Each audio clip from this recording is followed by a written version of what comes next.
Angeles. With me in studio is Sally Cohn. She's a community activist, founding member of MovementVision.org and a Fox News contributor. And good morning to you, Sally. Hi, thanks. You had a conversation with Andrew just within the past year, and I would imagine from your perspective and his perspective, that was a rather engaging conversation. What do you recall from it? I mean, first, I'd be remiss to not start by saying it's sad when anyone passes, and my thoughts and prayers go out to Andrew's family and especially his young children and his wife.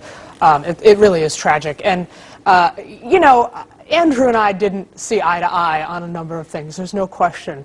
And one of the things I hope more folks like myself who did, in fact, have positive and, in fact, fun interactions with Andrew on the left doing is remind us all that at the end of the day, we're all human beings. And when someone passes, even if we consider them an opponent, I hope we can be civil. I imagine the discourse in that conversation was rather engaging. He didn't run from it. No, you know, so here's what happens. We posed for a picture together, and jokingly, he actually put his hands around my neck and pretended to be strangling me. I mean, he had a sense of humor. He was willing to laugh at himself.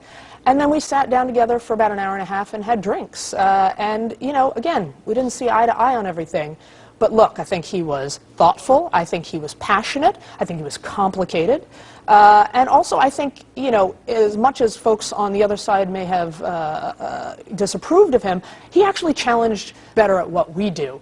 By being aggressive, by fighting for what you believe in. He was a good reminder to do that. That's a remarkable thing to say. He was a thorn in the side. You know, he actually was, as I said, a very complicated person who, you know, never put on airs, never said something he didn't believe in. He believed in what he said and again, fought for it, and I had to admire that, and we always had a good relationship since. Thank you for sharing. I'm sad he's gone. Yeah, indeed we all are.